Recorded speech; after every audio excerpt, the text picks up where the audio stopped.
begin. I rock the party and collect all the madness. I'm not a racist, I preach to teach, because some of you never had this.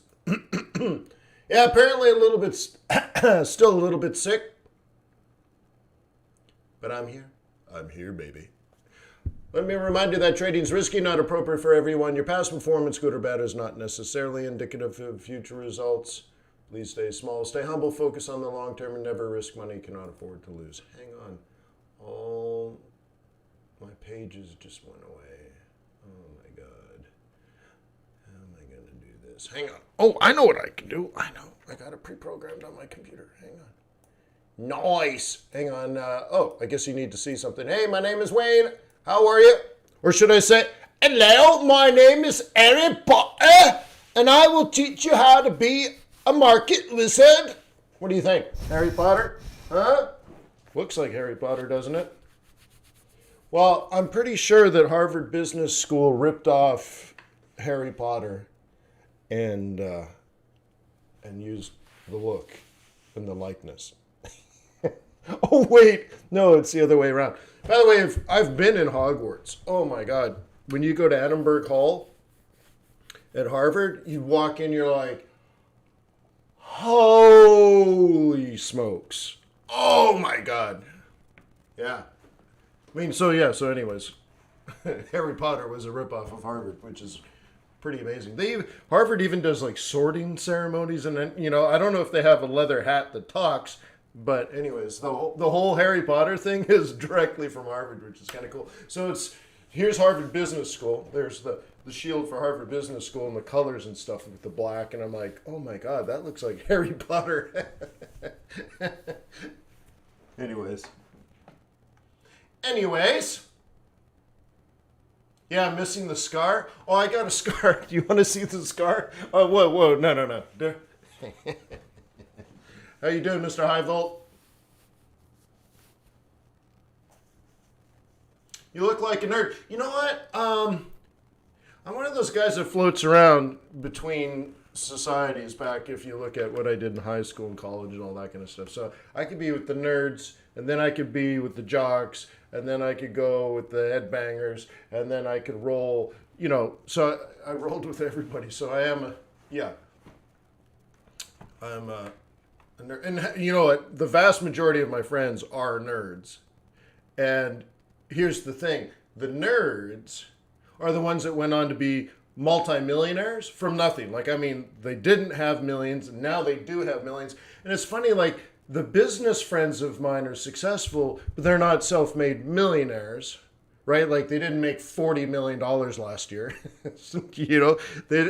They're 45 years old and they still work for a living. You're like, really? You studied what, finance?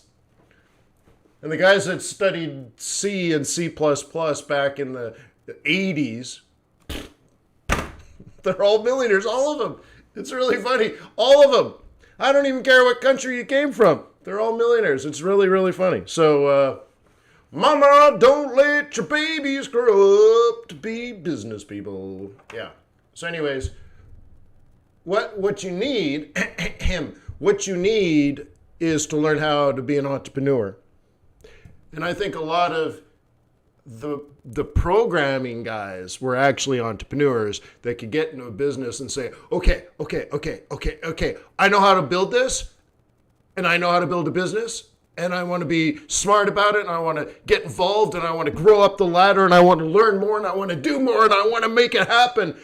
And when you're not just a dreamer, but you're actually capable, you're like, you know what? Let me just work the next 3 weeks on the code and we'll make it work. And then let's go out and raise some venture capital. And then let's go out and get some marketing. And then let's go out and hire a team. And let's scale this thing big. And you're like, dude, you're pretty hardcore for a 20-year-old computer geek. But I think it's just, and by the way, I think nerd, and I had this conversation with my wife a few years ago, I think nerd is not derogatory. If you're a nerd, you're like, damn right I'm a nerd. Right? So I think it means smart and capable and smarter, right? Nerd means I'm smarter than you. That's what it means. So if you think you're a nerd, you're like, I'm smart. I'm smarter. Whatever. I'm smarter. I can figure it out. Don't worry about it. So I always think it's good, right? Okay. So anyways, I'm here. Let's talk Forex. Let's talk Forex. By the way, hello. We have an election next week, so everything's stalled out. Kind of, as far as trade planning. So we didn't do the swing trade group yesterday for a lot of reasons. We have this uncertainty of between now and Tuesday. So it's kind of weird to let's plan like we always do. The next few days are not like that. And plus we're going to meet. If you're in my group, by the way, if you're in my Thursday group, if you're in my swing trading group, if you come to my war room, the war room will be open election night. You hear me? The war room was closed last night. The war room will be open Tuesday night. So all you have to do is figure out how to get in my war room. fxbootcamp.com, pay some money, you're in. You have, right? If you're in the live group. Okay, cool. Nice. And it's not a lot of money. So if you want to join me, boom, right? That's how you do it. So that's the big thing. Meeting normally to set up normal trade plans under normal conditions makes no sense because it's not normal. Also, you can tell I'm a little bit sick still, and I was just crazy not feeling good yesterday. Not crazy not feeling good, but I just wasn't there. And then lastly, we did have a hurricane yesterday. I kind of blame the hurricane, but poo-poo on me for doing that. But it's true. It's true. And by the way, I went to the National Hurricane Center. Do I still have this page up? No, we have the page for Gauss. Well, let's bring up Gauss. So let me show you this. I have to get over here. By the way, thank you for being part of Forex.Today. Thank you for being 16,000th or earlier member. Thank you for Traders Way for sponsoring our community. You're a trader, you need a broker. Just try it. Just go to tradersway.com, sign up for a demo account. Takes 25 seconds or less. Then give them an opportunity to earn your loyalty and respect. That's the sales pitch here. Just try Traders Way, give them an opportunity, and I think you'll find that they're going to be an excellent execution partner to your successful Forex trading business.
That's weird. Okay. All right. Sorry. Yeah, so what happened here? Sorry, I didn't see that. The way that the website's set up today is I can't pop my chat. So I have to, let me go over here and pop the chat. It's one of these things, there's a new problem every day. Software is weird. How can there be new problems every day? Not the same problems. All right, so anyways, I see you now. Let me get the chat going. Why was the mic muted on the main page today but not yesterday? I don't know. It doesn't make any sense. Anyways, what I wanted to say, and I was telling you, sorry, now I can see the chat. What I was trying to say, and I guess I've been talking for, what, 5 minutes without a mic. What I've been saying is we have some unnormal volatility coming because of the election. I didn't do the webinar yesterday. Okay, I didn't do the live war room yesterday for a couple of reasons. One, it doesn't make sense to come up with a normal swing trade plan in an extremely unnormal future. So that doesn't make sense because the whole point of swing trading is predicting the future. Well, I can't really. It'd be strange. It'd be a bet to do it now. Okay? The second thing is, as you can probably tell, I'm still sick. So I'm like, I just didn't feel it, honestly. I just didn't feel like doing it yesterday. I was really worn out, really tired, really just not. So I wasn't there. And then lastly, I did blame the hurricane. I did, but why not? It's true, right? And so this is what I was showing you. Even though it's kind of a lame thing to blame it, it is true. There's my house. There's my house. Isn't that funny? Like, it went right over my house.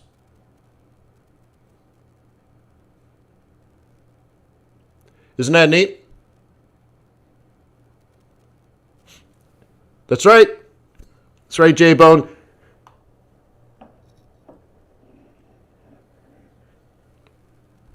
Yeah. Atlanta. I live in Atlanta. So anyways, that's where Harry Potter lives.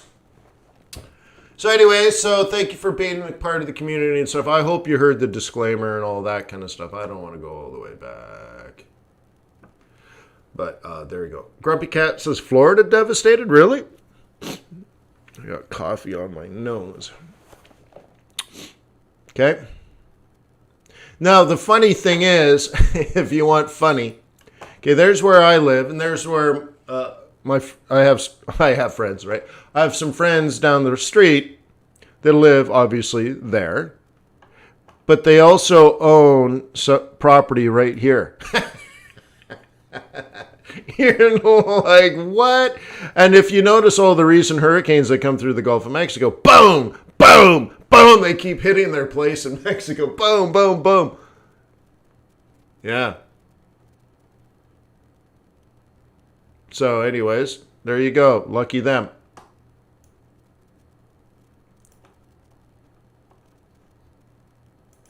I gotta move. Give me the juice. All right. And where's St. Lucia? St. Lucia is it here? Somewhere in there?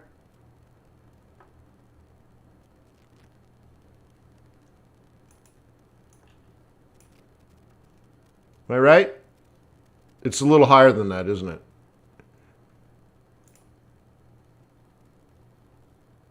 Maybe here. Anyways.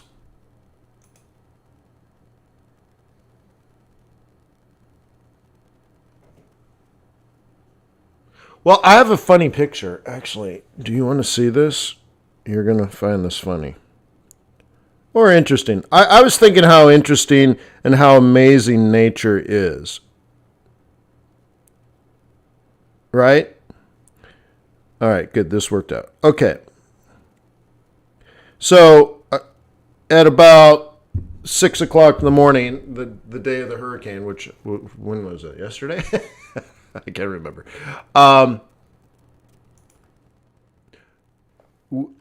I woke up, right, so about 6 o'clock in the morning. The hurricane was just ending, and the winds were just hitting one of our big windows. Can you see this guy? You see his eye? The picture's clear. It's just there's so much camera glare. Maybe I'll turn the light off. Can you see this little guy? See his eye? The picture's clear. It's just not coming out on the camera very well. You can even see his heart beating. He's a little frog, okay, in the middle of a hurricane on a glass window. Check this out. Smaller than my fingernail.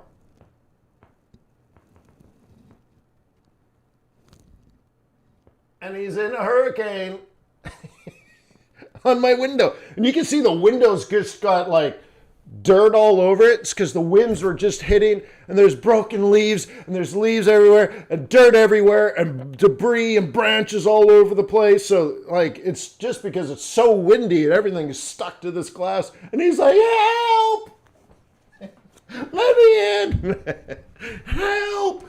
But he's a frog, smaller than my fingernail, and he's like, hey, he's doing well. Isn't that cool? So nature's really an amazing thing. Yeah. So amazing, huh? All right. So let's get on with it. So what I was trying to say is the next few days are not normal days. I want you to understand this. Your job is to analyze market conditions for favorability of trading. I want you to really understand that you'd still have to be a good analyst, right? There's two types of people in this world. Forex traders that make $60,000 a year and Forex traders make $600,000 a year. The difference is one is only an analyst and the other one is a trader. Okay, you still have to be good with the analysis though, where you're like, okay, you want this to go up or down, fine, whatever.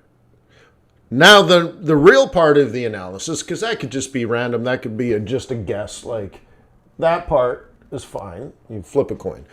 But now as an analyst, you have to say, are these market conditions favorable for pulling the trigger in the direction of your bias? If you haven't done analysis, then you're nothing.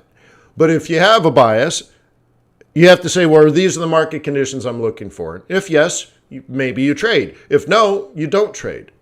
Now, the next thing you have to say is there a risk of a change in market conditions? So if it's not favorable right now, it doesn't really matter. But if it is favorable, will it be favorable in the near future? Because that's always what you're worried about. Not necessarily now, but the future. Okay? So, Tuesday is an event. You have to start preparing for an event-driven strategy. It's an event, a singularity in the price-time continuum. Okay? We know it's coming. We know we're going to get volatility, and by volatility, up and down. So between right now and Tuesday, there's Friday afternoon and all day Monday. So we know it's coming. Do you need exposure to that? No. And if you're planning technical analysis, will it be influenced? Will it influence, like today, like maybe, right? So I'm trying to say is this isn't normal conditions. We understand it's not normal conditions. And under this situation, I cannot rely on my technical analysis to provide a self-fulfilling prophecy. This could say down, down, down. This could say up, up, up. And people don't do it. Why? Because of this massive black hole right in front of us. So if this leads everybody to get out of the market, guess what? Euro dollar will get strong. Oh, wait. Was that what was happening? Yes. Is this COVID numbers spiking? No. Is this money preparing for the giant event risk, yeah. You see what I mean?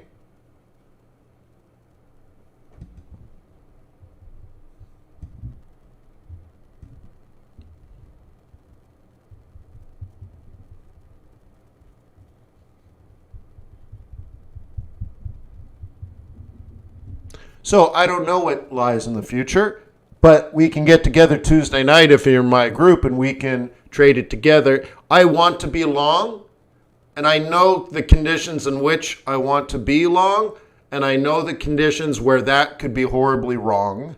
Long or wrong, right? I'm either going to be long or wrong.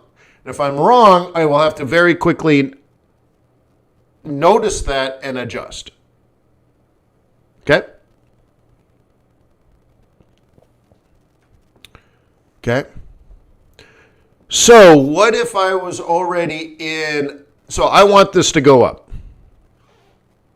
Okay. Everybody knows that by the end of in the next 18 months, I'd like euro dollar to be higher. The Biden or Trump win is irrelevant to me.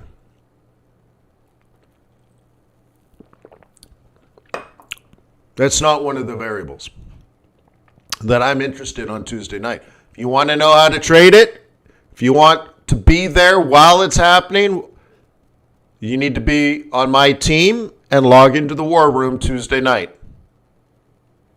But Biden over Trump winning, I'm not really interested. It'll impact the market, but not in such a way that I'll change my behavior. Okay, so whatever. So if you want to know the real information, okay, you show up. All right. So here's the thing. I want this to be long by in the next 6 months. So wouldn't it be interesting to go in hedged? Oh my God. Yeah. What if I go in hedged with 200 pips in my pocket and say, if this goes up, I'm buying anyways. We already know that. So there's no revelation there. But what if it doesn't go my way? Maybe I'm already in position to win big. So LT Red and everyone else, he says, will gold fall when Trump wins and all that kind of stuff? No, you have to understand the fundamentals. Look, I don't care about the politics. I'm Canadian for crying out loud. That's why I'm so beautiful. And funny. Yeah, Canadians are funny, by the way. We have really dry wit. Shut up. So anyways, I don't care if Trump wins or Biden wins. I don't care. Okay? Cool. So that's not the important variable. If you think, oh, Trump wins and that's good, or if Trump wins and that's bad, and then therefore gold is going to do this or gold is going to do that, no, you're wrong. No, it's not what matters. It doesn't, right? Nothing really matters to me. So you're thinking too simple. Sorry, you're not thinking fundamentals, you're not thinking macros, you're thinking good and bad. That's not how the world works. Now, I've explained this before, where bad news can create good news, and good news can create bad news. So, for example, I have traded many times over the 20 years where things are bad, and then really bad news comes out, and the market rallies. And you might think, well, really bad news is bad. What are you missing? You're missing the behavioral finance part of the equation. Maybe you don't know how to do the math, which is fine too. But here's what happens. Really bad news in a bad market condition like a COVID-19 or a recession. And the velocity of a recession starts out quite fast. Okay? Really, really bad news in a bad situation. So you have bad and then you have really bad on top of the bad is really, really good for the market because the market says the Fed has to step in. The Fed has to do something. They're going to, like the media says, the Fed's going to print money. Well, the Fed doesn't print money. The Treasury prints money. But, okay, the Fed will create money. They'll lower interest rates. They'll do some sort of stimulus. And if you own those assets, you will make money. If you own assets, you will make money. That's all. If you don't own assets, then you stay poor. So the government comes and rescues the economy by some sort of stimulus because, listen to this, because it's so bad. So when you get really, really, really bad news in bad market conditions, that's good news. And you buy everything up and the stock market rallies and the bond market rallies and the interest rates fall and nice.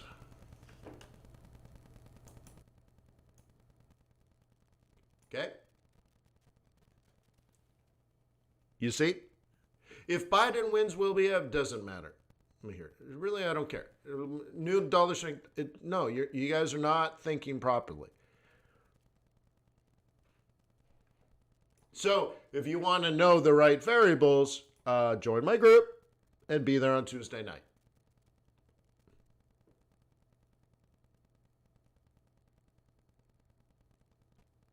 Yeah, no, Elmer, that's exactly how it works. So the coaching program, well, in this case, FX Bootcamp is what you're talking about. You should watch all the videos multiple times. That's what most people do. They've watched the multiple videos. So there's 35 hours. Actually, I think it's closer to 50 hours. So it's going to take you some time. There's lots of subject matter from technical analysis, fundamental analysis, trader psychology, even MT4, how to use MT4, MT5. There's lots and lots and lots and lots of material. The live group, my war room, is about getting together with more experienced traders than you that have taken the same videos, that have been applying everything in the market conditions. They may have been around 6 months longer than you. They might have been around 6 years longer than you. There are some people in my group that have been in the group for 15 years, all right? And they're going through all the same struggles and strife and learning processes and all that as you.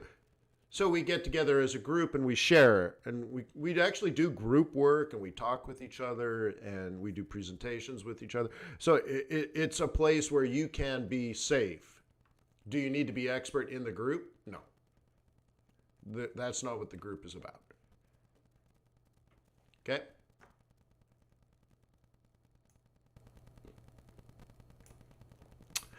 Well, someone complained that the mic was bad, and so I lowered the thing, and then now you guys are now you're saying it's too low. So anyways, all right. So here's the thing. In a normal market, when I'm a bull, okay, I would be expecting this in the month of November. I still want that. Okay? But I can't plan on it. That's the part I'm trying to tell you. That's what I want. The market doesn't give a damn about what I want. But that's what I normally would want. And I would normally be tiptoeing into this. Except today. Because somewhere around here, we could be up here or we could be way lower. We could be on our way to 110. Okay? So being long at 1650, not quite right. But isn't that nice? 200 pips. Just another swing trade. Boring.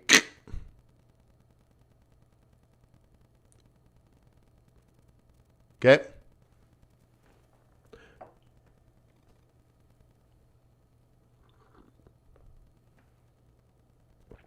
Right, Mahir says I could probably get a better price on Tuesday. Well, that's why I got to wait. The price in this case is fine. The time, I believe. My analysis of the time. And by the way, the analysis of not just this chart, but the fourth year of an 8-year political cycle tells me if it was last year or next year, I'd probably buy it. But because of my analysis of our current time, I'm not going to buy it. How interesting, huh? So what might happen, and again, this is a bit fallacious because I'm still using technical analysis, we could have one of these things. We could do what I call a full Monty. It drops all the way down to 15, and then by the end of the week or the end of the month, we're at 120.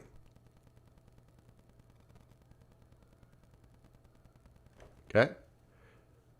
So I want this to go up. I want this to go up. I want this to go up. My bias is bearish USD. But not for today. I mean, it might be bearish USD today. But I'm bearish USD probably until the end of the decade. But let's say until the next political election. How about that? I'm not interested in changing my bias right now. My bias is likely to stay until the next political election.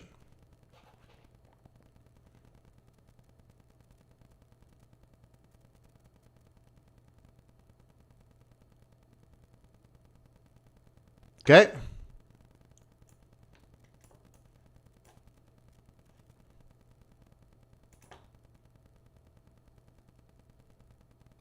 So, up is up. Is it up today? Well, that's my job. Is it up next week? Like, in which market, how would I buy this? Would I buy it now? Normally I would, by the way. Normally I would buy it now, but not this time. So if I'm down here on Tuesday, would I buy it? I've certainly looked to do it. What if Tuesday looks like this? Would I buy it? Yeah, I would. So now what? I'm done. Ha ha! Ha ha! Ha ha!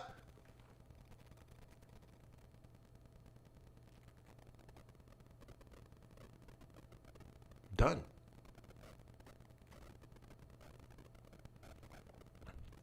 Right? Done. Let's see if I can make the baby cry. No, oh, it's the math. Look at the math. Why is C math? Huh.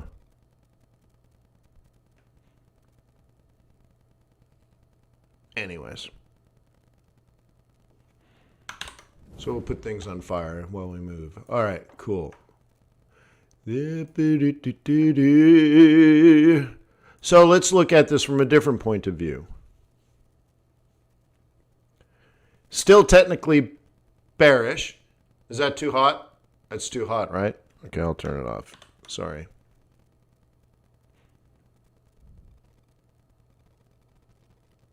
What's Control M then? Oh, money. I got to learn all these things. I think Illuminati.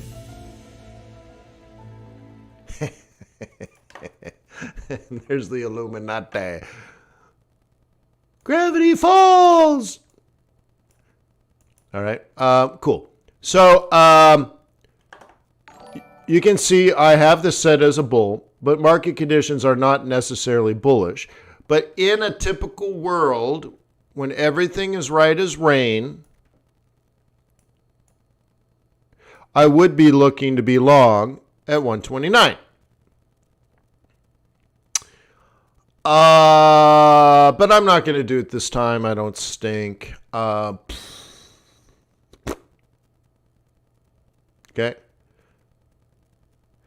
It's not quite right. We're not quite there. I still got the risk. So what I might be paying attention to then would be this, a breach of this. Okay.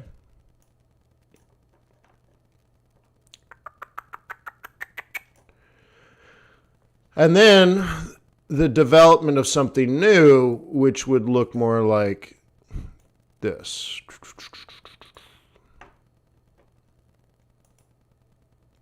So I don't need to be the first one in here.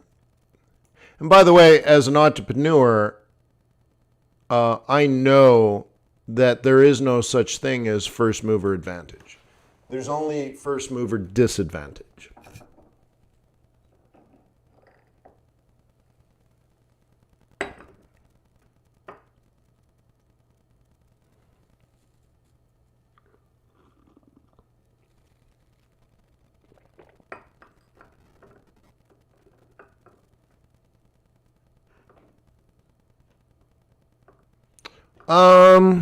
I just don't have the time though, Daniel. That's the problem. So I apologize.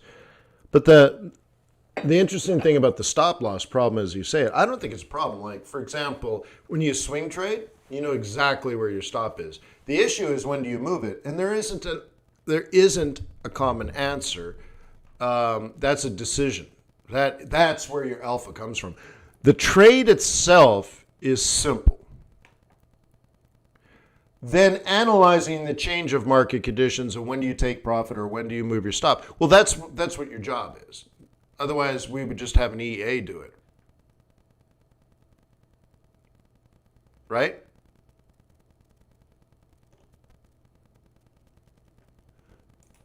So, but of course, one thing to study in your decision-making processes, because remember, Daniel, the way that you manage your stop is going to be based on your trade plan. So that's why I don't want that part to be mechanical. Like Wayne said, if I do this, this, and this, that's when I move my stop. No. You need to make a decision, and you need to be fluid because market conditions are changed and they're different every time, and it's different. Your strategy would be different based on your opinion of whether you're going for 20 pips, 200 pips, or 2,000 pips. They would all have different, right? But one way to learn, let's say, or analyze or test your theories would be to add things like PSAR.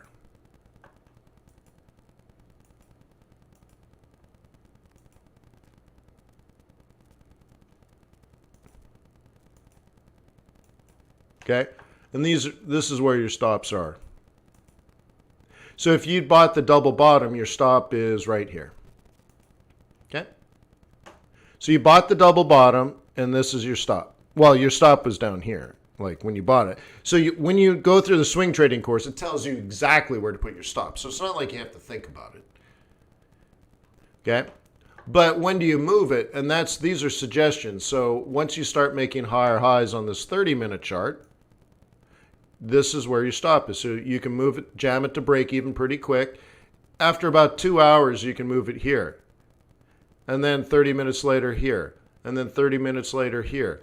And then 30 minutes later here. And 30 minutes later here. And 30 minutes later here. And 30 minutes later here. And currently your stop is right there. And notice the difference. The distance between the dots is changing, not based on price, but on volatility.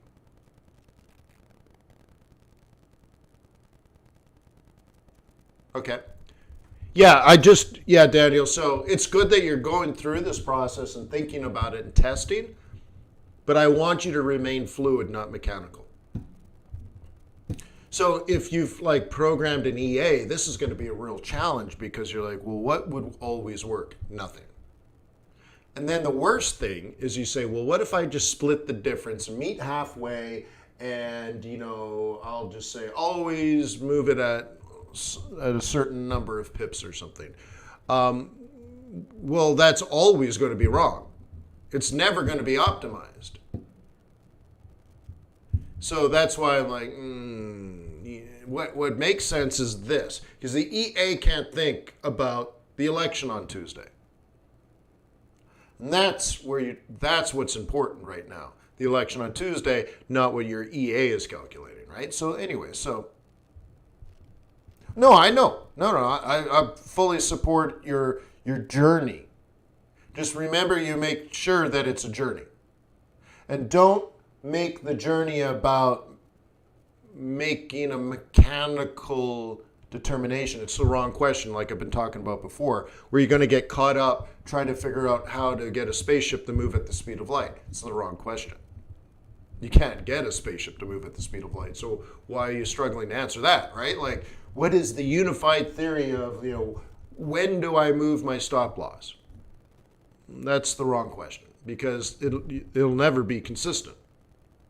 There isn't a consistent, right?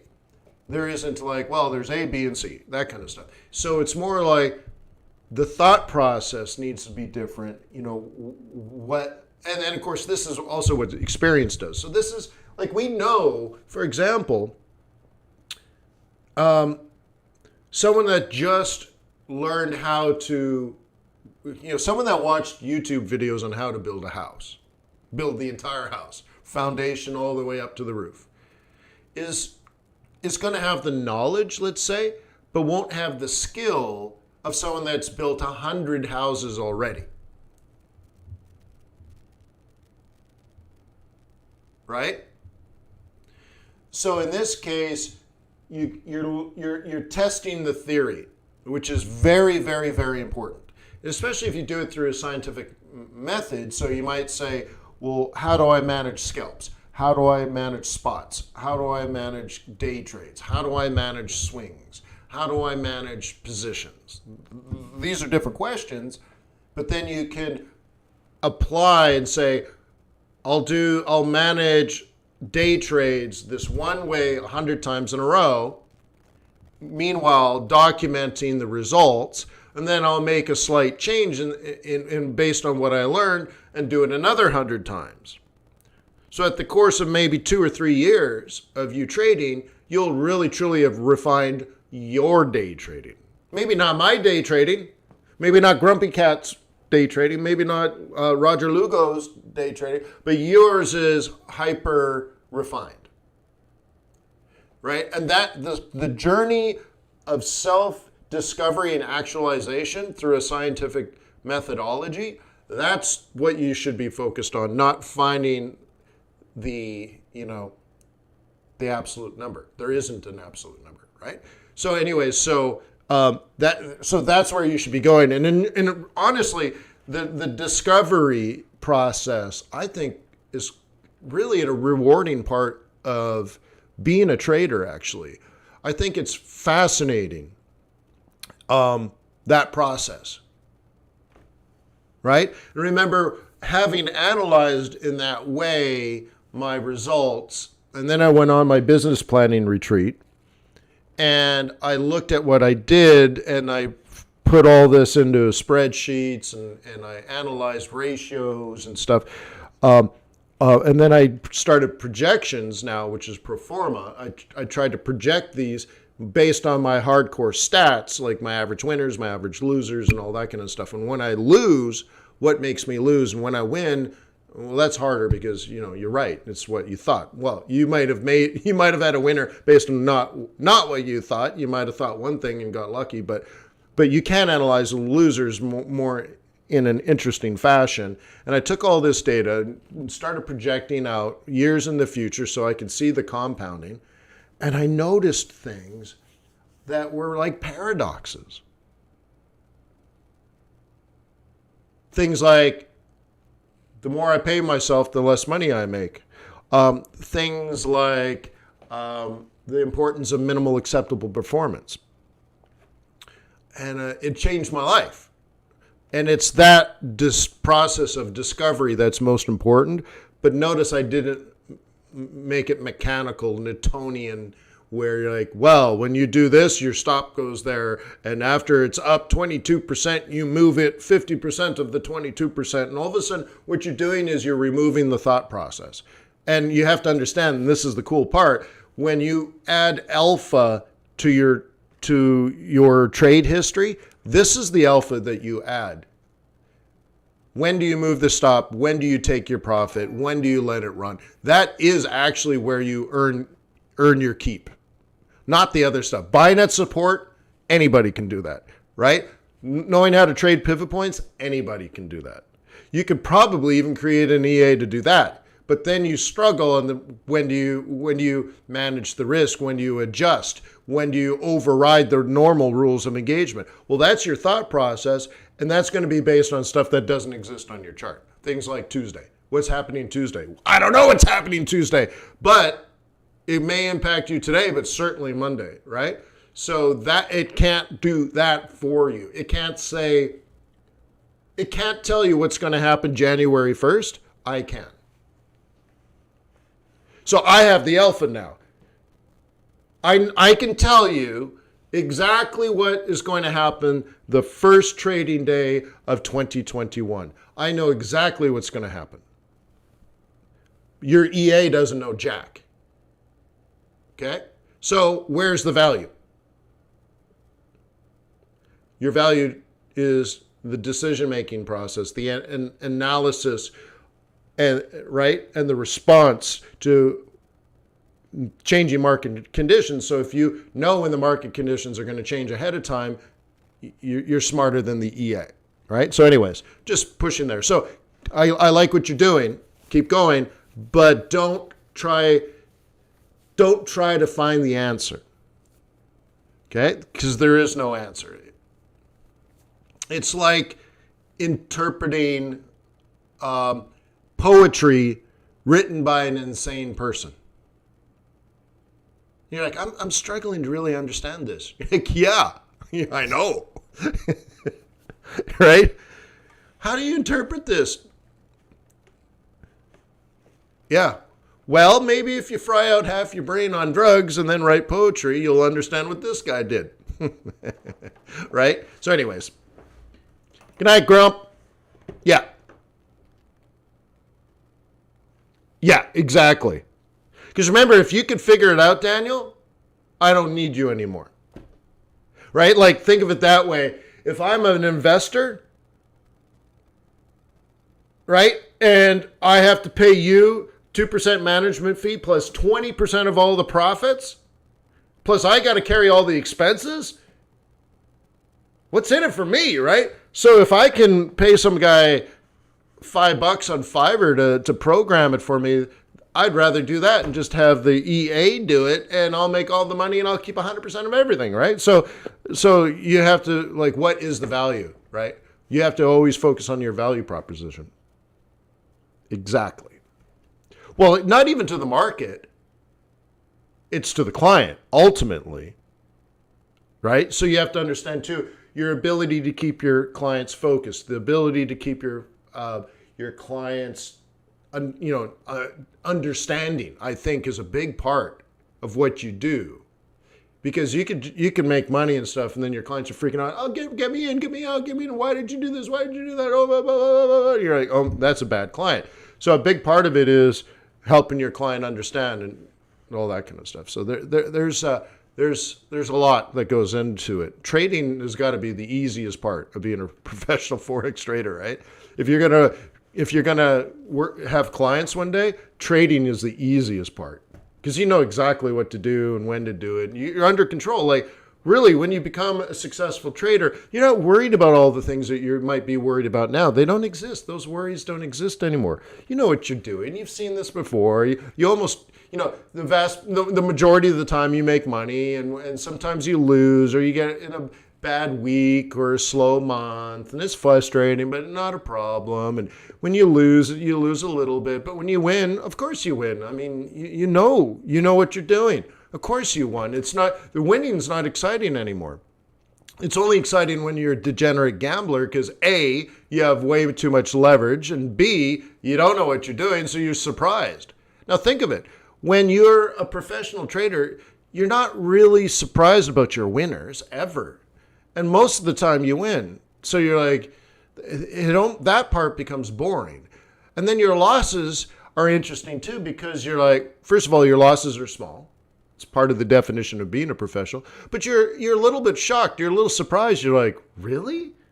Who the hell bought it down there? It must be retarded, right? And you're like, that's stupid. Give me my money back. And you get out of a trade with a small loss because you're like, that's stupid. I can't believe the market dropped another time. Like, I can't believe it went through that M2.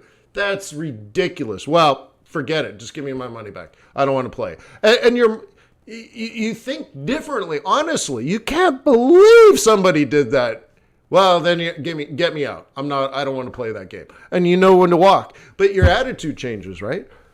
So the more interesting part, once you figure out the Forex, the much more difficult part is being being a business in Forex. Because you may have never run a small business before. You might not know how to do sales and marketing, right? You might have never been regulated. What about your accounting procedures? And, all that's going to be audited, right? What's the difference between notional and nominal? Right? You're like, what? So you may have not run a small business. You may have never recruited clients or done any sales or raised money or all these things. That's much more interesting. And then, like most managers have never actually gone to management school, right? They're like, you're the best programmer on the team, so you're the manager now. And you're like, I don't know jack about management. So imagine now managing 25 clients, right? Way more interesting than trading.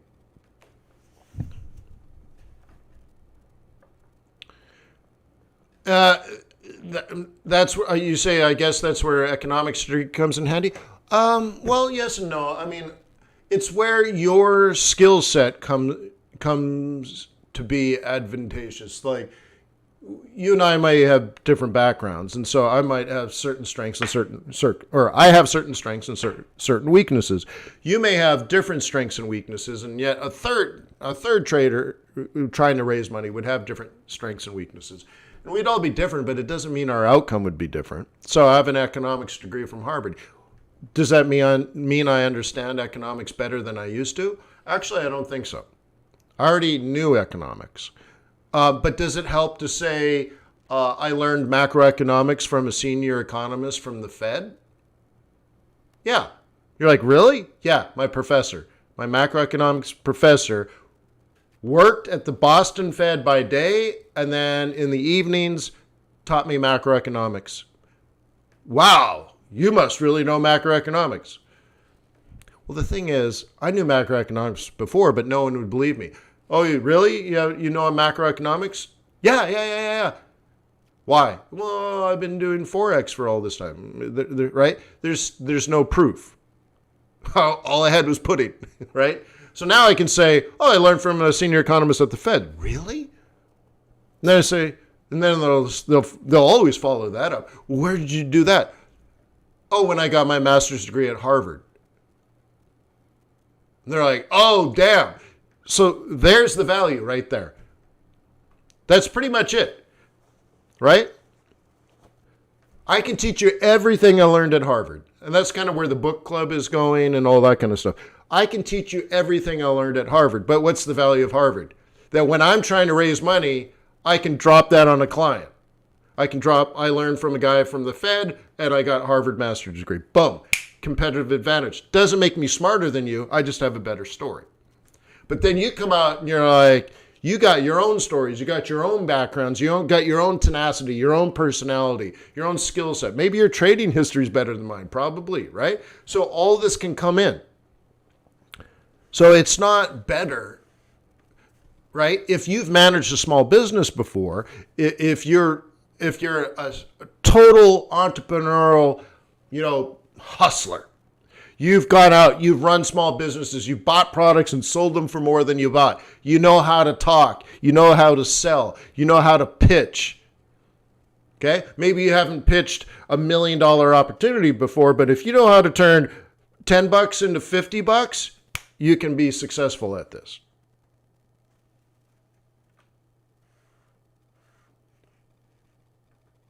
Okay? But what about the engineer mind? Probably sucks at communication, but probably can pull a spreadsheet and say, look, I've analyzed the Forex market going back 1,000 years, and I noticed these incredible patterns through the AI that I created, not EA, the AI. I gathered this big data and filtered it through a chaos theory managed by my artificial intelligence and then put it on the cloud and then spit out this amazing alpha where I know the 9 key periods throughout a year to buy this thing, and it shows me over the last 28 years I have a 92% chance of making money.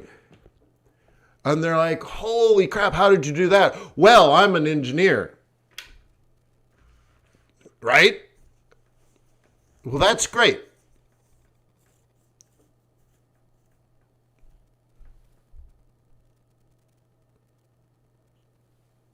Right? You see?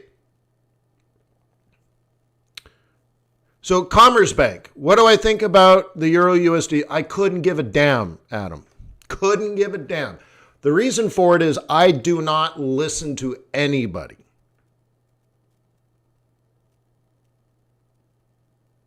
Okay? I only do my own work. I don't care about anybody else's opinion. Never. So some idiot at a bank lowers their euro dollar. And then you ask them why. Oh, well, if Trump, oh my God, mentally retarded. Okay. And by the way, I paid for a service years ago where I could watch banks trade. They almost all suck. You are, Adam, a better trader than the guy at Commerce Bank. Okay. By the way, the guy that said it gets paid a salary to write reports that people read. So he says, well, I wrote this stupid thing about euro dollar crashing because of the Trump election or something, right? And it got published in 9 different articles. That's how he got paid. Okay? If he was a trader, he wouldn't be writing that crap. Okay? His job is to get publicity so that they can sell their analysis. He's sell side. Okay? They want to sell their research to traders, to banks, to institutional investors, to hedge funds.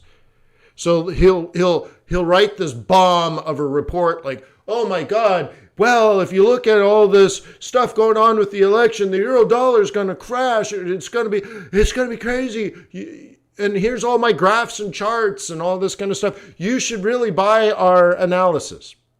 It's sell-side garbage. I couldn't give a damn. Okay? Now, I read what the Fed reads. I read what the IMF reads. I read what an analyst at OPEC write.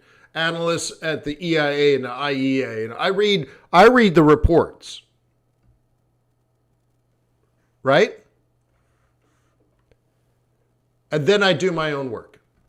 So that's where I'm getting to, Adam. The person that wrote that report gets paid if people read the analysis. So of course he's going to write something like that. It's clickbait.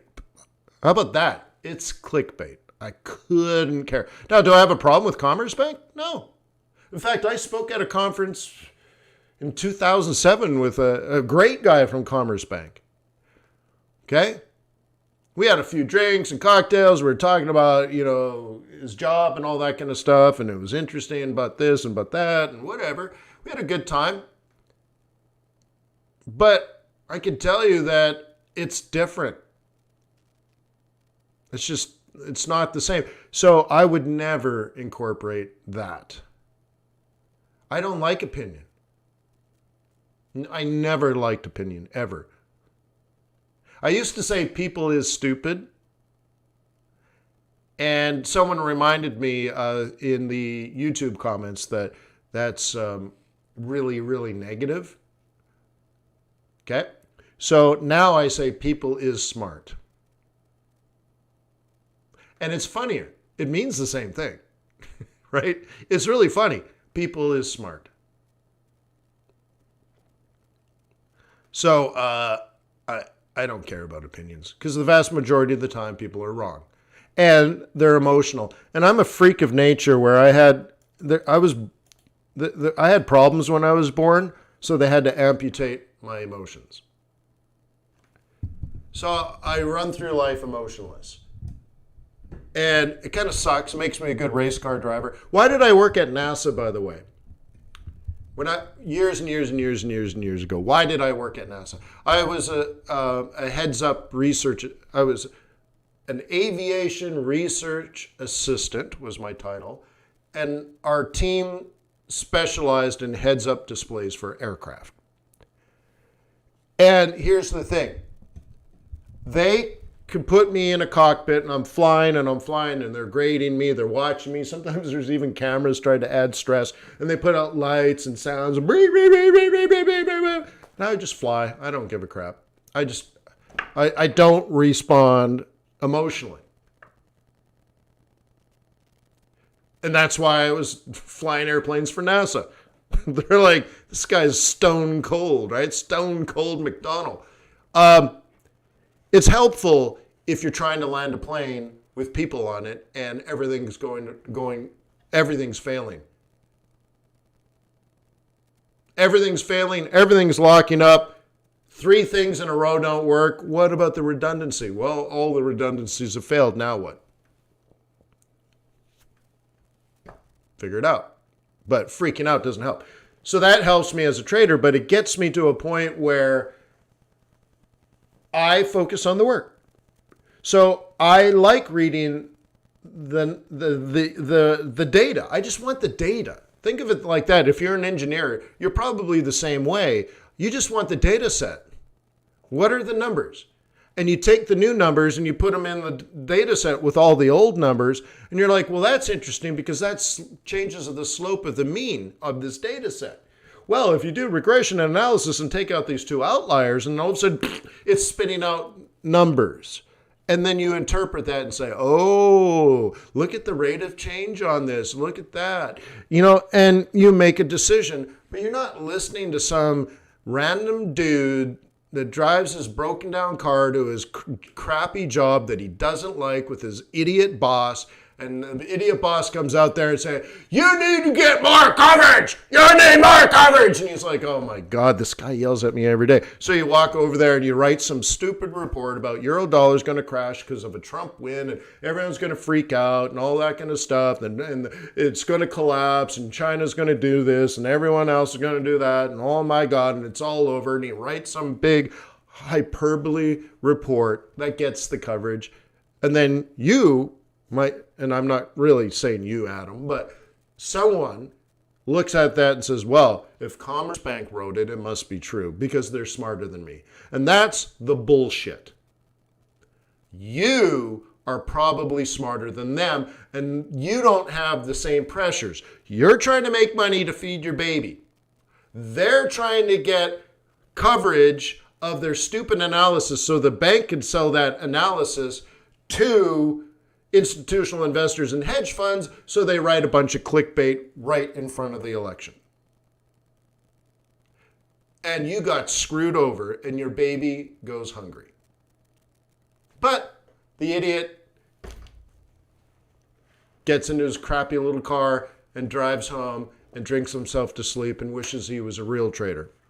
And you are at home, but you drink yourself to sleep wishing you were a better trader.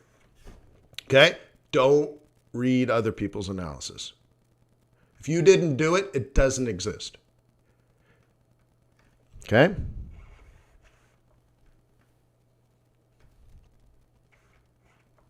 Grumpy cat people is flood. Well, see, that's negative. Okay? Wow. That's a slap, huh? Not to Adam, though. It's a slap to the... It's a slap to those that don't want to do the work. And again, I'm not saying that's Adam. But to anyone that's trying to create a shortcut, and this isn't Daniel either, I'm just talking in general.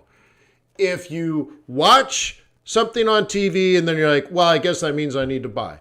Or if you see a webinar somewhere and you're like, well, I guess I think I should buy. Or if you read something, some article, I think that means I should buy.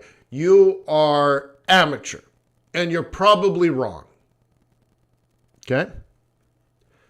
You move towards professionalism when you do your own research. And I say, hey, tell me what you think. And you have a thought, not just like an opinion. And that's like people and their stupid opinions. Well, Bitcoin this or dollar that or gold. Oh, well, gold is gold. I don't care about opinions. I don't care about guesses. Okay? So if you can show me some proof, I'm interested in listening. I might disagree with you, but I'm very interested. Right? Mahai says you can get some good news or good info if you analyze the news well. Well, the thing is, most people don't even do it. So one of the messages I push in this community all the time is download the report, download the report, download the report, download the report. Just do it. Just download the report. Okay? Some people think, 80% of everything is just showing up. I think 80% of everything is not sucking. So don't suck. Just download the damn report. Just even that. Because you haven't shown up if you can't do that. Now, if you download the report and read it, and maybe highlight it, and you're like, dude, Wayne, I don't have an economics degree. I don't understand any of this. Then write the questions down. And you cannot tell me you can't figure it out. We live in a time where all the information in the world exists. And I can go click, click, click, click, and get the answer. Okay? So there's no way you can tell me that. Now, maybe it takes you some time or so, but if you're the type of person, listen to me, if you're the type of person that actually downloads the report, prints it out, reads it, highlights it, and then writes down some key questions or key thoughts or your key interpretations. What are the takeaways? Well, I think the Fed said this and the Fed said that, and that means, in my opinion, that means is X plus Y equals Z.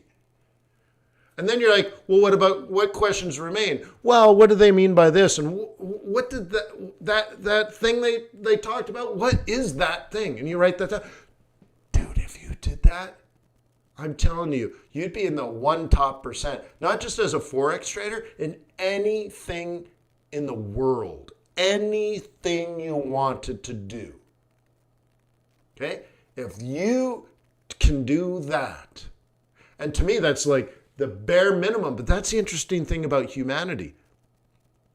If you can just do that little simple thing that requires, let's say, I don't know, half an hour worth of work. You are in the top 1% of anything that you want to do, whether it's Forex, futures, real estate, or any other thing. Any other thing. Okay? So my professor at Harvard, for example, that taught me real estate, and I took multiple real estate classes from him. I also took a finance class with him before he even became a professor, which was really interesting. But anyways, he was talking about how he has spreadsheets on every single property he's ever analyzed. Thousands, all in the same spreadsheet. And he can hit a button and it pumps out data for him. Okay? If you know anything about real estate and stuff, it's an APOD scorecard, for example. So that he can say when a property comes on the market and it's XYZ price and it has a net operating income and stuff, you can hit a button and based on thousands of properties, and then he can change it by this location and at that price with that income with this and that, boom. It's overvalued or it's undervalued. And the thing is, you imagine he's got thousands of competitors in the real estate market because he's a professional investor. He's got way more data. And everyone else is just running around based on price. And they're amateurs next to him, right? This is how we need to be, where you can take everything, even just one step farther than everybody else. It's like you're only 6 feet above the tree line, but everyone else is down in the forest. What kind of view do you have? Do you understand, to get from the bottom 99% to the top 1%, you probably only have to be 1% better. That's what I'm trying to tell you. You, right now, with the proper work ethic, are probably smarter than the majority of analysts and traders at banks.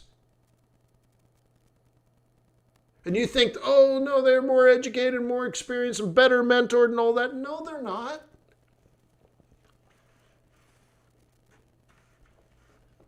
Okay? No. No, they're not. If they were, they would be a trader. They're not better than you. Okay? So I bet you if you just did 1% more, you're going to be better than 99% of people that you're competing against. Just a little more. It's like being 1% faster than all your buddies while the bear is chasing you guys.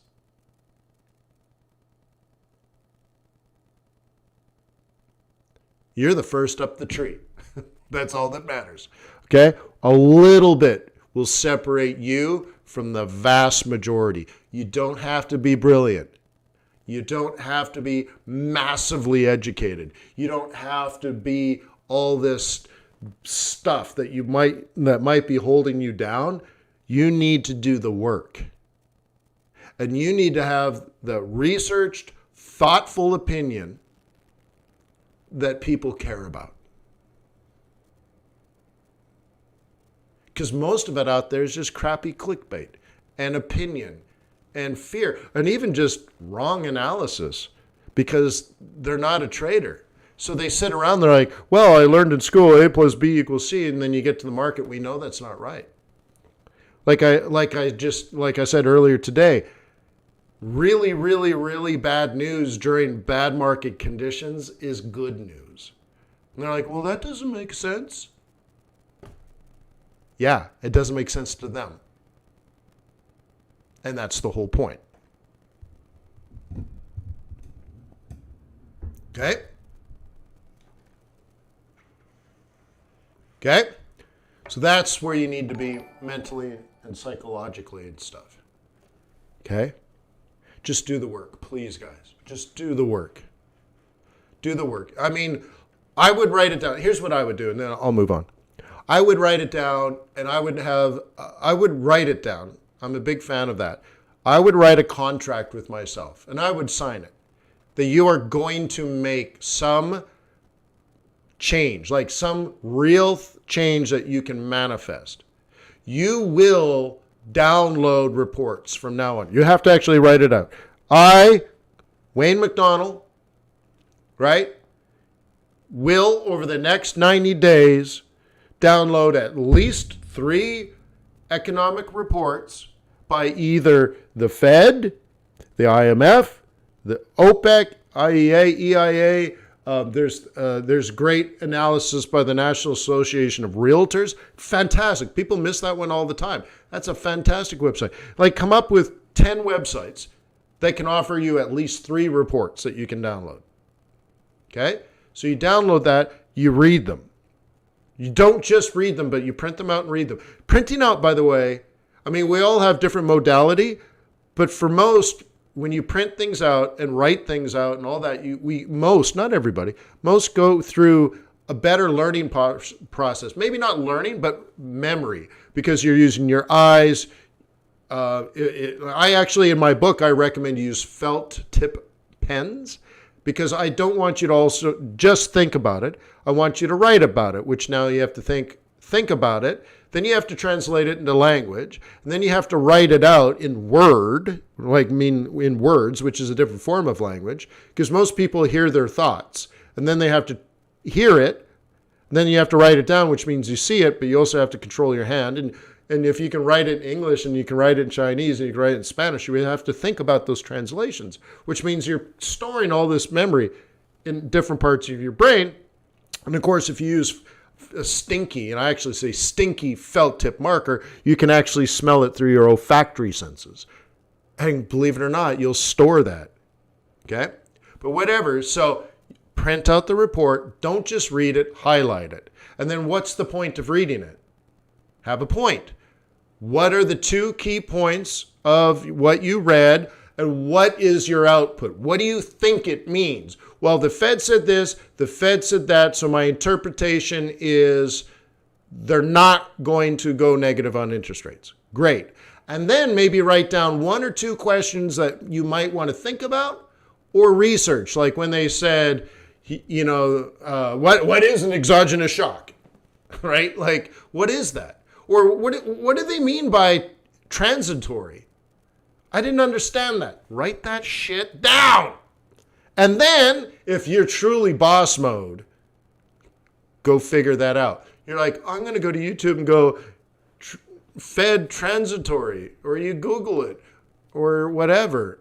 Figure it out. Maybe you come to the webinar. You're like, Wayne, what do you mean? What does the Fed mean? It's transitory. Oh, that just means it's short term. That in the long run, because there's a gap between short run and long run when it comes to economics, they're saying, well, variables can't change, but they understand variables will change. So when the variables change, those problems will no longer exist. So they mean in the long run, they don't expect these issues to be around.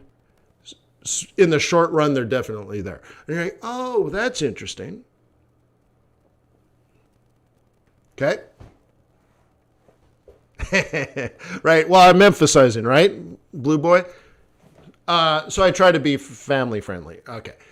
So if you can do that, oh, wow. Because imagine now, if it's true that Forex is a zero-sum game, and you're doing that, you're going to have a competitive advantage. Okay? So going back, I would write that down. And then I would do it. Like, I would write it down. I would tell people. And then I would show people. I would tell my wife, like, hey, I'm doing this crazy thing because I'm trying to become extremely disciplined. And quite frankly, I'm trying to be smarter than 99% of people in the market, which is a hell of a goal. But I've made this contract with myself that says I'm going to visit these websites, every week. I'm going to find 3 to actually download and analyze. And then, so you make that commitment now to them. And then maybe once a week, you're like, hey, look, here's my reports for this week. This one's interesting. It came from OPEC. And your wife or your husband or your spouse or your lover or whatever says, what? Really? You're reading OPEC stuff? Aren't they all just crazy? Because in America, we're told they're all crazy, right? You're like, no, actually, it's quite sane. Look, they're analyzing the global market. They understand there's a glut, but they're drawing that down. And they're waiting for the impact of COVID to wane so that we can see some future demand. Okay, so this is actually pretty interesting because what they're projecting for 2021 is quite different from what we have now. And you're like, oh, that is interesting. I know, right? And so you're actually showing people, these are the reports. These are the reports. Look, I downloaded the beige book. How many people here, after my big giant speech, where I said, you should download the beige book, right? And I gave all the reasons why, and I explained what the beige book was, and I drew the map of the United States, and that there isn't one central bank in the United States, so there's multiple central banks. There's 12 central banks managed by a board of governors in Washington, D.C., and all these regional central banks, they all create these reports, and they share it, so when they get to the FOMC meeting, blah, blah, blah, blah, blah, and that's public information, and you can find out what's going on in San Francisco. You can figure out what's going on in Detroit. You can figure out what's going on in Chicago. You can figure out what's going on in Dallas. You can figure out what's going on in Atlanta, St. Louis. Oh my God, look at this. Look at all this awesome information. What's the economy like in New York? Look at all this great information. You should have it. And then I said, you know what? But I don't think most people will do it, even though I just told you it's there and it's really important. But the thing is, when I give this crazy, awesome, important advice, I know it might one person out of 2,000 people that watch the video will do it. Guess what? Is 1 out of 2,000 the top 1%?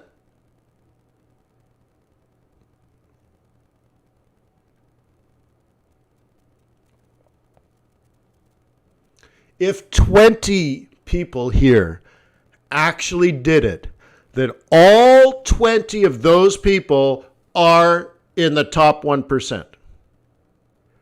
And if you didn't, but you believe you're above average, if you believe you're going to change the world and change your destiny and change the destiny of your future generations, if you think you're going to go boss mode, you're going to go pro mode, you're going to raise millions of dollars and all this and all that, no, you don't got it. Or you wake up. You just got woke. You need to wake up. If you think you're better than average, but you're not, good morning. Okay?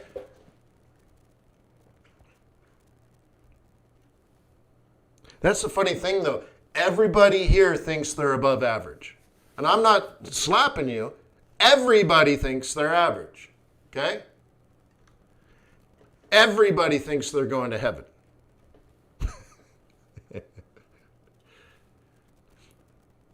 Yeah. So think about it. Congratulations to those that did. They listened to me preach for 20 minutes about something that takes less than a half an hour to do. And I explained how absolutely important it is. And 20 people did 1,980 think they're above average.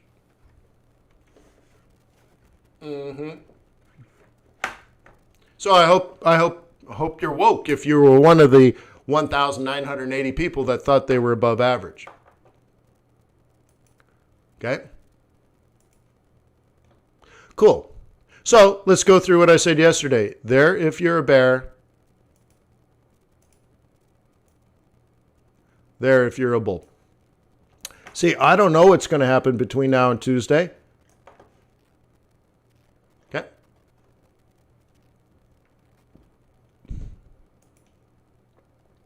Yeah, how many thumbs down? I know it was pretty blunt, but I don't have a lot of time with you guys, right? I care for you. I'm not being mean. I want you guys to succeed. But there's a point where we all need, including myself, we need to be slapped. But it's really interesting, in particular with entrepreneurs, because we take on so much risk, but we think we are different. We do see the future differently. We want to take on risk because we think we can handle it and it'll provide a reward, right? Like entrepreneurs are different beasts, and most of us here are entrepreneurial. So if I asked 2,000 people that watch this video over the course of the next few days, and I surveyed them, I'm like, are you below average? Average or above average? Not many people will say below average. I don't think very many will say average. But those average people will be interesting because I think, like, for example, most geniuses don't think they're geniuses.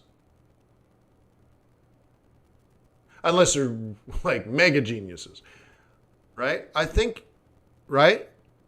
So it's one of these things like, if you think you're above average, but you can't do the basic level of competency, how could you be above average if right?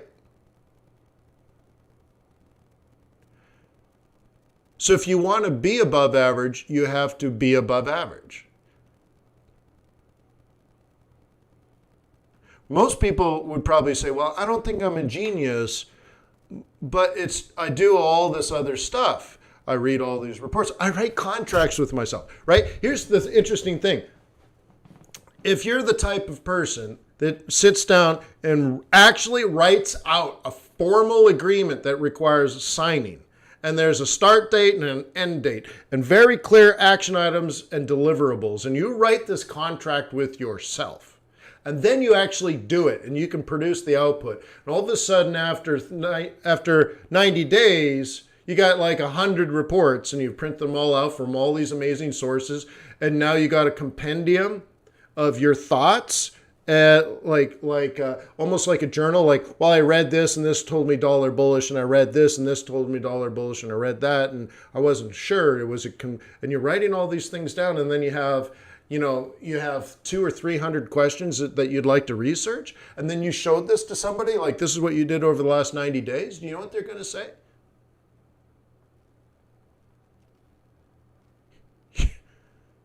You're a genius. And you're like, no, I'm not. I have nothing but questions. And I feel like my lack of knowledge is holding me back, so I'm pushing forward to try to figure this out. They're going to look at you and say, you're a genius.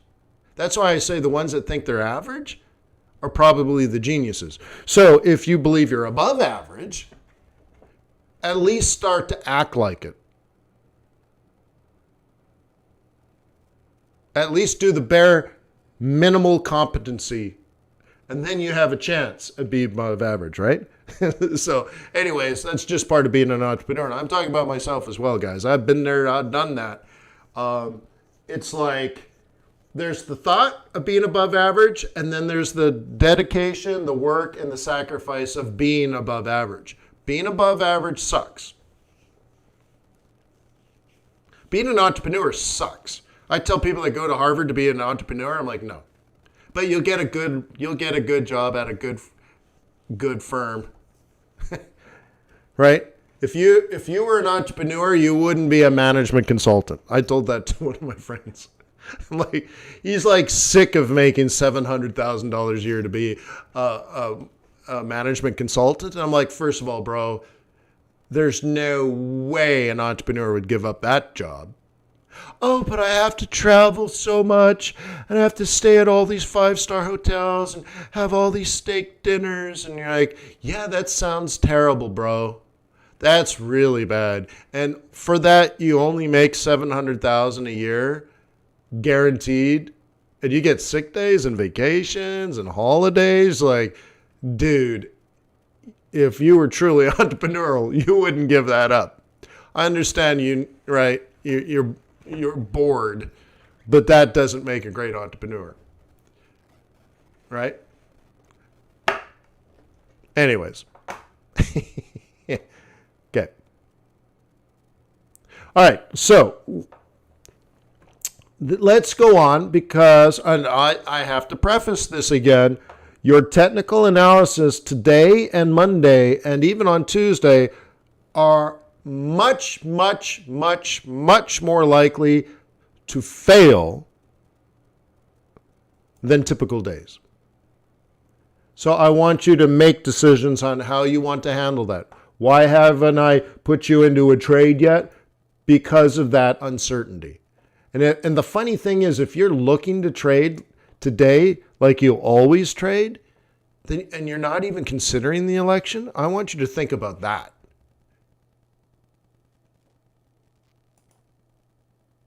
Okay? Cool. So let's go back to what we talked about. Was it yesterday? Was it the day before?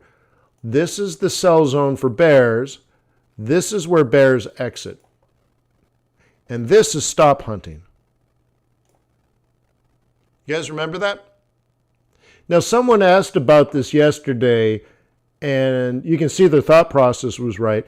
I said, well, I'm not so sure about Kiwi, though, just in general, because they are probably going to negative interest rates, and they're preparing. They're actively preparing. Because I have downloaded and read their reports. That's the language they actually used in the reports, that they're actively preparing. See, I know that. I don't have an opinion. So I'm like, well, if they're actively cutting or actively preparing to go negative, I'm not terribly bullish. But at the end of the day, you know, it doesn't matter if you're bullish or not. That's just its support. Okay? Then the second part of this is, you know, because you use technical analysis, you know that's where bears are going to exit. I even have it marked. Bearish profit zone aggressive. You see that? And what are these little dips? We talked about this yesterday on a different pair. Why did it go just a couple of pips below? Because it's the ask that takes you out, not the bid. Or is it the other way around? The bid takes you out, not the ask. But anyways, it has to drop a little farther so that the red line, which should be about here, that's the one that takes you out. So it had to drop a little lower to get knocked out. My point is, the target for bears was exactly 68.89 and a half. And I know that because that dip is precisely the spread. Like, we're not talking about a random number here. So if all the bears are exiting and we're at support, like I said yesterday, this is simply stop hunting. This is traders pushing up to get all the lazy people out, but it's still probably going to do that. Why? Well, that's the trend. What we don't know is if this is going to be a full-on reversal or not. Well, I don't have to bet on that. I'm just squeezing, right? This is a short squeeze. Short squeeze, hunting stops. Great. Well, if we find ourselves up here in the near future, now I have a higher high, which means I'm going to buy down here. So I can't go from bullish mode until I get something like this, okay? So right here, it's just hunting stops.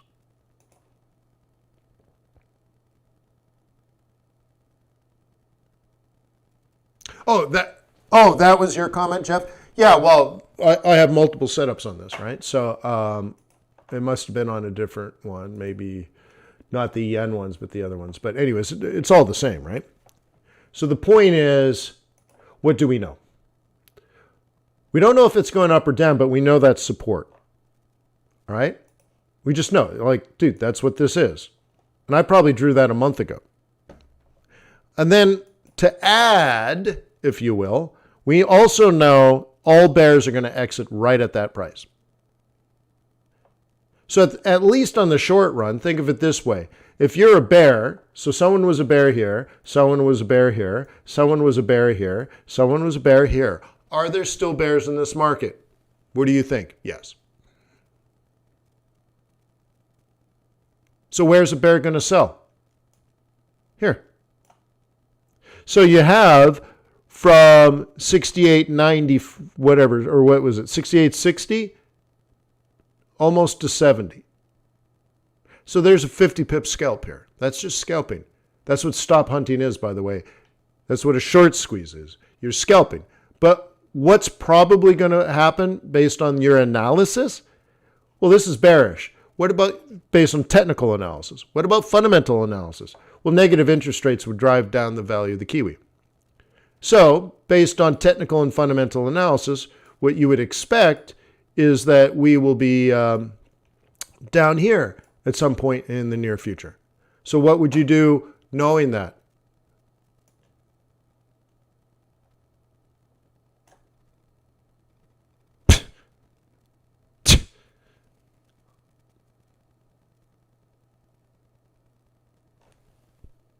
Right?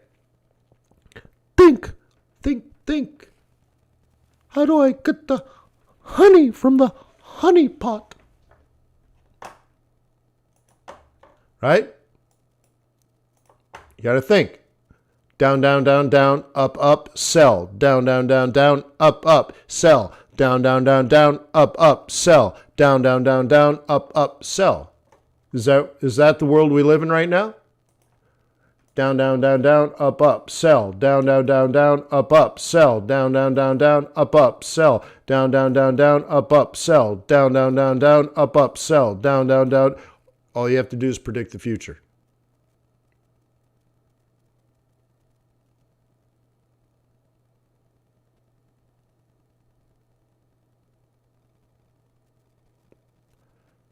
Wayne, would you recommend to first get FX Bootcamp trading courses? Oh, you have to. Elmer, if you go straight into FX Bootcamp Live, no way. Absolutely, totally no way. In fact, we're already working on the next iteration, and there'll be an exit test to graduate from FX Bootcamp from the videos to get personal coaching like through that group. And then there'll be a 21-day test, a challenge. We will challenge you for 21 days. I think right now it's only 7 days. Oh, we're going to make it hard. There's no way you're going to get into FX Bootcamp Live. And we're going to change the name eventually, but I'll let Ryan talk about that because it's a little confusing. We have two live groups. Like, well, right? There's a 2 live crew. So let me be clear. You have to master everything at FX Bootcamp in the training videos first. Probably take you a year. Might take you 3 years. Okay? If you don't know, I would put it this way. If you're not profitable, you're probably not ready. Okay? So yeah, FX Bootcamp, watch all the videos, come to my live meetings, work with me. I'm the good cop. I'll give you hugs and kisses. and and we'll get through the challenges together. And then when you think you got the right stuff, oh boy, get ready to prepare. So everyone in livefxbootcamp.com has made what I think in one of the months, the minimum requirement to move past the test is 10,000 pips in a month. Am I right, guys? Or is it 1,000 pips in the 7-day challenge?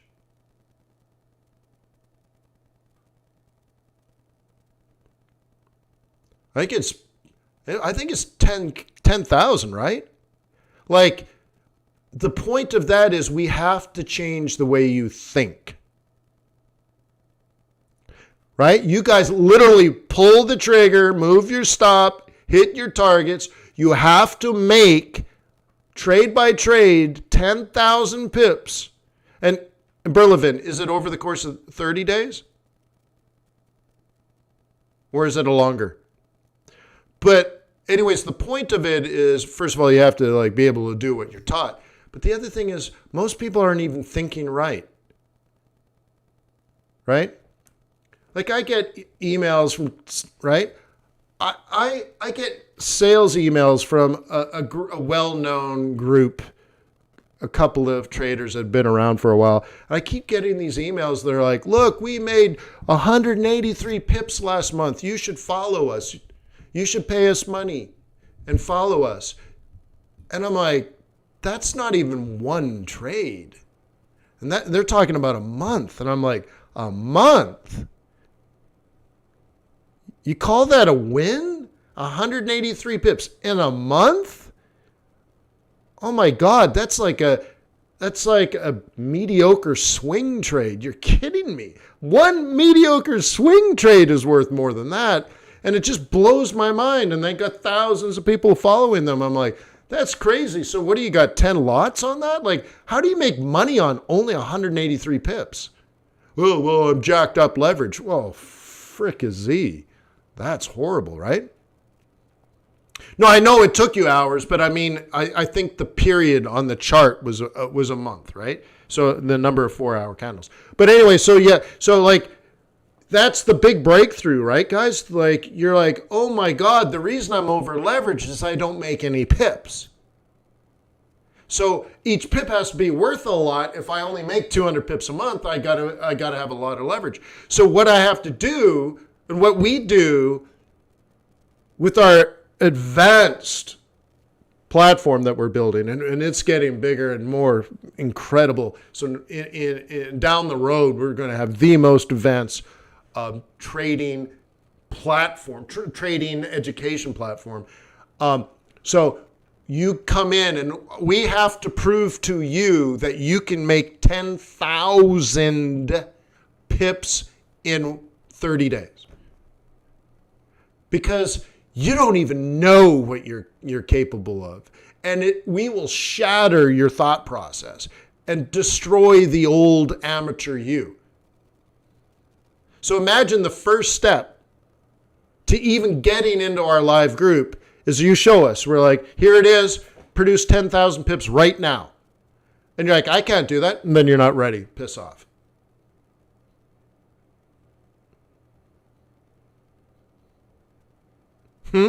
So there's the answer, right, Elmo? Should I do FX Bootcamp training first? Well, just imagine you would have to walk onto a chart and every trade is recorded. We can record it. So you go on your MT4 and boom, produce 10,000 pips. If you can't do that, you're not even qualified to be in the group to learn because you don't know how to trade. Forget it. Go back.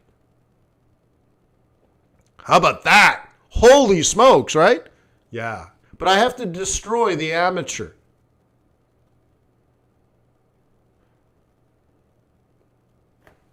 Jim's like 335. Well, let's say you could do that, let's say, on 3 day trades a day.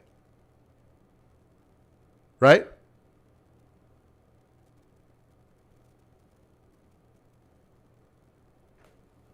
Yeah. Now, you're not going to do it every day, but that's right. Not every day, but. So the thing is, You got to get there. And then, by the way, guys, once you can do stuff like that, then you're going to be in the group. It'll be years of work to get to the next level. Okay? Jeff, that's what the group's about. So, right? So, in an older iteration of the site, you'd log in and you would see the top 10 traders in the group on a 30-day rolling average. So you'd log in, Jeff, and you're like, Jim is up 4,000 pips today. Or not today, sorry, this month. And you're like, holy shizer, what's he doing? And you click on his link and you can see the open trades and the closed trades and the average pairs he was trading. And you're like, oh my God, Jim's on fire, right? And then Jean-Guy is right behind him in second place. You're like, oh my God, these guys are, oh. And then all of a sudden you change your behavior. You're like, I gotta, right? I gotta move. Give me the juice. But that's what it's all about. But again, what's holding most people back is this belief system that they're above average.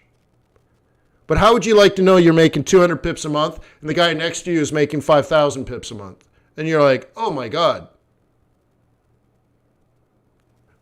Oh my God, seriously? You're like, what? You're like, oh, you're above average, right? You're not even in the game. You don't even know what the game is.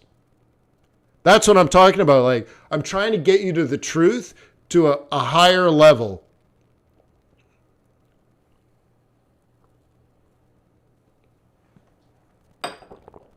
A higher level. You have to be a bigger state of being. And how do you get to that state? Remember yesterday? This is not Veritas. This is just a Harvard Business School shield. But yesterday, oh, I got a Harvard shirt underneath. Is it this one? Yeah, there it is. This shirt, under my other shirt, says Veritas. Knowledge is power, and knowledge is truth. So you can never get your power without the knowledge. And that's in where the truth lies, right? So you don't even know. Now, you're not going to do 10,000 pips every month, but you can do it a few times a year. But the thing is, you're not even thinking there. You don't even know. It's holding you back. The lack of knowledge is holding you back. You might be asking the wrong questions. How can I make 95% win rate? Nobody gives a shiola of your winning percentage. You're not asking the right questions. Well, what's the right question? How can I put myself in a situation where I can let all my winners run? How can I make my winners bigger by doing better analysis? And how do I keep my losers small? These are the bigger things. Well, when you're wrong, get out. It's not that big of a deal. And by the way, a failed trade plan should show -3, not +3, because that doesn't even make sense. So you're like, oh, I got to do better analysis. I have to have a bias. I have to be able to carry those trades out technically. I need to adjust when I'm wrong, keep my winners small, and then let all the winners run and then keep adding. And I need to know how to scalp spots, swing, day trade, swing trade, position trade, have combinations of all of these, and then understand the seasonality of the entire market so I can always be ahead of the curve. And all of a sudden, oh, I should be going for at least a couple of thousand pips a month, not a couple of hundred.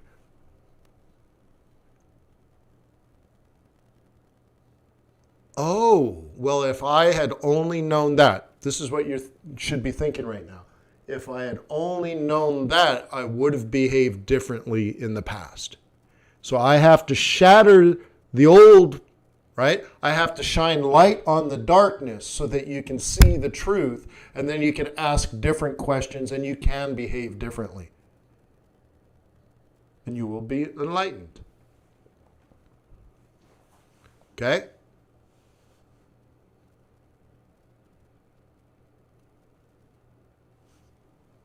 So FX Noob says, would a better winning percentage be more credible value than pips? So you didn't watch the video or you were not in the webinar yesterday? I dedicated probably a half an hour to answer that question. So please watch yesterday's video. But it just shows you where we need to radically change your thought process. So it's not bad. It's illuminating. You have to understand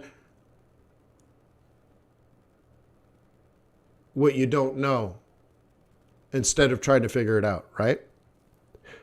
So, yeah, it's all there. Okay? I don't know what counting pips means. What's most important, and we cover this in training, the universal truths. Okay? What do you know factual? In your mind, it's factual. What do you know about being a successful trader? You buy low, you sell high, keep your losses small, and you let your winners run. Does anyone argue against any of those? Or are all of those universal truths?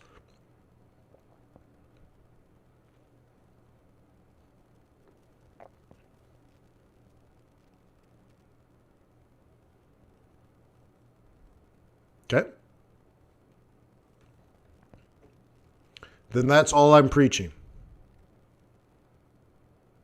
Right. Well, Joe, yeah, but that's part of knowing, right, Joe? Yeah, but see, that's nonsense. The don't bet against us. That's just, and I'm not picking on you, but I hear all these kinds of things. It's like someone has got a quote on their Facebook profile where it shows Warren Buffett and it says, "Don't bet against central banks." Saying, yeah, that's irrelevant to me. What do you mean bet against them? I mean, it sounds like, and again, I'm not picking on you, but it's like it sounds like this vague law of something people don't understand, right? It's more like, what do you mean bet against them? I'm with them. I'm on them. I think the same way as they do. I analyze the same information. Like, to me, even the statement is silly. I mean, right? So again, I'm not picking on you, but the statement, and I hear this from other people, and it's, to me, like it doesn't make any sense.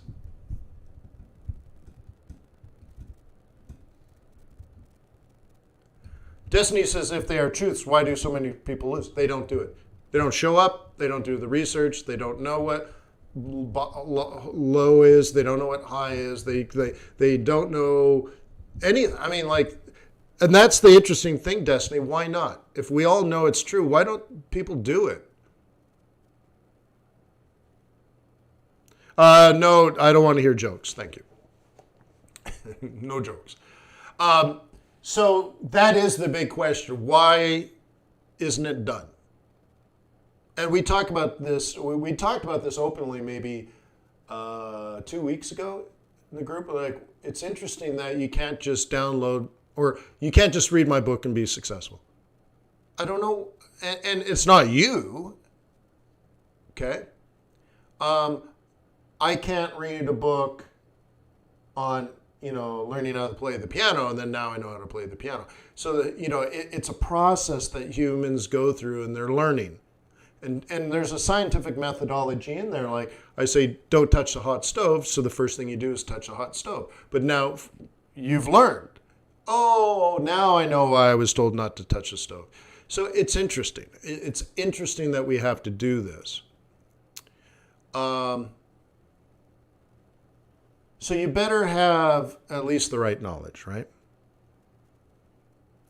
And I would have really liked if someone had pulled me aside in the beginning of my Forex career when I was all alone, honestly, and somebody said, let me show you the rules of the game. Okay? And I'm kind of doing that for you now. Okay, so imagine to get in that live group, we say, okay, on your M24, go to this period and make 10,000 pips. You're like, 10,000 pips? What are you talking about? Hey, it's just a demo account. Don't worry about it. You're not going to lose any money. Good. So carry out the rules the way we've taught you. Okay. We know you can make 10,000 pips here. 3, 2, 1, go. And you've never even thought that way, yet alone did it. But how do you feel after the period you did it? How do you think they feel? Imagine every single person in the group, dozens and dozens and dozens and dozens of people, have proven to themselves and have actually done it, made 10,000 pips. How would you feel if you were taught how to do something and then we say, okay, here's an exercise, now go do it, and you produced it, what you thought was impossible, you actually do? It's the 4-minute mile. It's impossible until somebody does it. Well, it might as well be you. No, not exotics, not that crap. I don't know what it is, probably pound yen or something. Here's pound yen. This particular month, let's say September 2016. On your mark, get set, go. And at the end of it, you made 12,327 pips. And you're like, holy shiza. Oh my God, I had no idea. I had no idea. And that's the amazing thing. That just gets you invited into the club. And then once you're in the club, you're like, okay, now we got to work on doing this every day in the real account. Patience, discipline, sacrifice, blood, sweat, tears for years. Okay? So it's a game changer. But if you can't tell me the mathematical difference between a stochastics and a MACD, then you don't know anything about stochastics and MACD. So like, how could you be a professional trader if you don't even know what your tools are? Right? What about pivot points? What about fundamentals? You can't do fundamentals? We're not interested. You're not ready. You're still amateur, right? So imagine everybody has gone through the point where they can manage the balance sheet at a commercial bank, or imagine that they can do the supply and demand of money charts based on different Fed policies, or that they can do the money multiplier equation. They know what I mean when I say 1 over R plus E. They're like, oh, I haven't done that in so long. Wait, that's amazing. 1 over blah, blah, blah. Like, if you don't know these things, you don't know jack. And then once you know, hey, sit down, let's show you. Show us. Make 10,000 pips. I don't know. I can't do that. You're not ready for the group yet. So that's how that is. That's the facts. That's the real world. So everything starts at fxbootcamp.com. Okay? You watch the videos, then you sign up and hang out with us in the war room on Thursdays, and then maybe in a year or two, you're ready to take the test. And you'll be able to go through the challenge. And one part of the multi-day challenge is sit down and over the next several hours, make 10,000 pips on this chart. Tracked. And a lot of people fail. I'm like, oh, you took too long, or oh, you didn't make it, or oh, too many losses. And you're like, do it again, do it again. You're like, son of a bitch. Well, you either do it or you can't. Do or do not. There is no try. I think that's Confucius.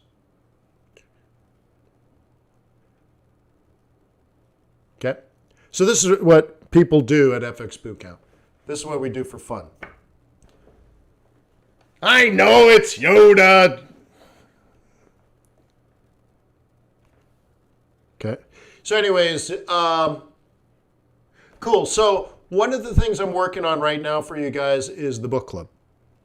And my programmers came back and said, oh, well, we got all these other ideas and we'd like to pitch you, and I think we can custom program this and custom program that and all that kind of stuff. I'm like, okay, well, put together a proposal and write it all down and pitch me. And then I immediately went to where I hire other programmers and posted it and got like 20 applications for other people to do it the way I asked them to do it. So right now I'm going to have 2 competing teams put together a plan for our amazing book club that doesn't exist. And does anybody know the name of Reese Witherspoon's book club?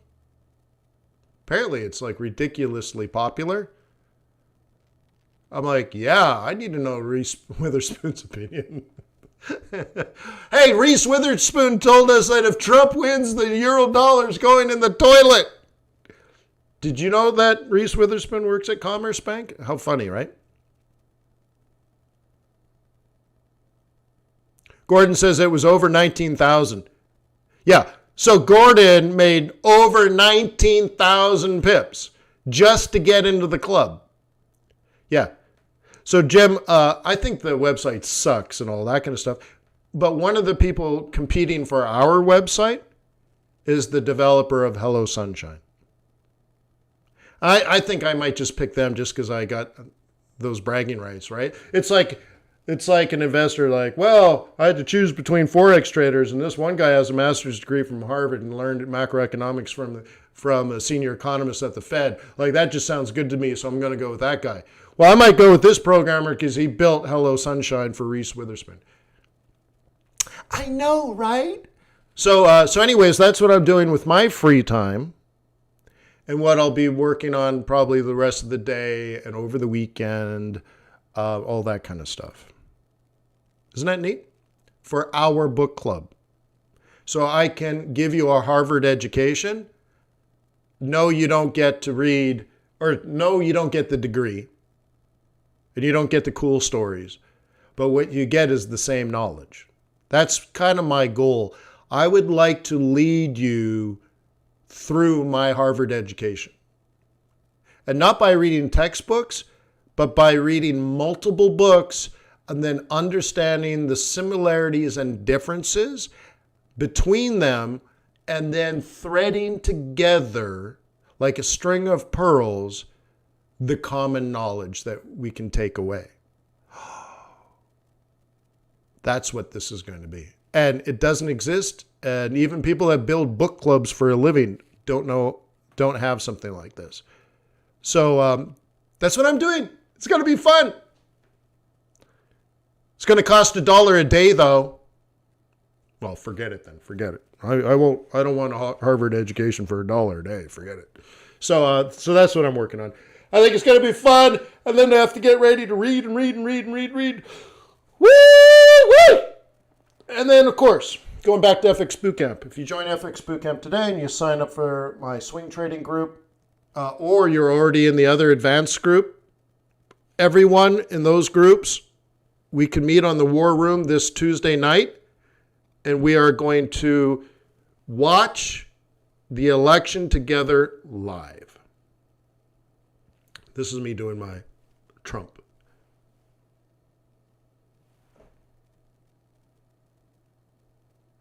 Right? We're going to watch.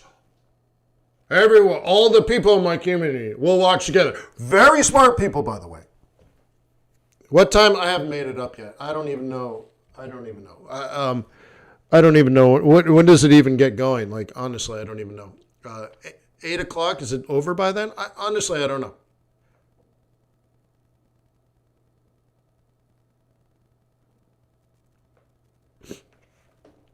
So we'll have to figure that out. Yeah, that's what I kind of thought. But what if it's... I don't mind making it 3 hours and just hanging around waiting. I don't mind doing that. The worst thing is we all show up and like it's over. Like Biden wins Arkansas, Mississippi, Alabama, and Georgia. You're like, oh, that...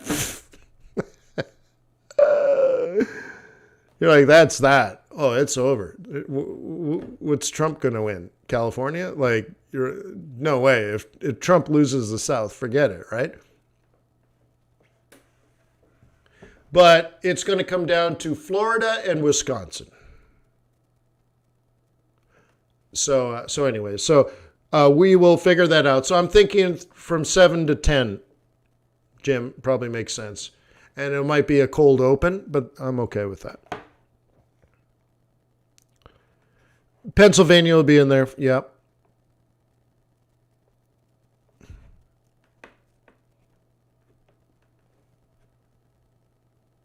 Okay. So anyways, thank you for being part of the Forex.Today YouTube community. Thank you for your comments and your professionalism. Thank you for the thumbs up. If you would like to do that, I'd appreciate that. I noticed somebody bought something from the store. Thank you for that, because that's also another way to tell YouTube you like this community. And I'm doing all of that. The ads that roll, that's so that YouTube makes money, so that they promote the community. The store is so that YouTube makes money, so they promote the community. The thumbs up, the comments that you do, your participation, that all tells YouTube that you value this community. And I'm just trying to get YouTube to say, oh, that's a valuable community. We need to promote that more than the Bitcoin guy that picks up 10,000 people in a month. And he just F-bombs everything and super hypes everything and buy, and go. And for some reason, those guys get it. So I'd like to say this is good. This is better. So your participation and participation tells YouTube that that's the case. So peace on earth. May the pips be with you. May our profits be above average. And also visit tradersway.com and download a demo. Just as a way to say, we're here, we appreciate you, and we're giving you an opportunity to earn our loyalty and respect. Okay? I will see you Monday, and then I'll see you Tuesday, and then I'll see you Tuesday night.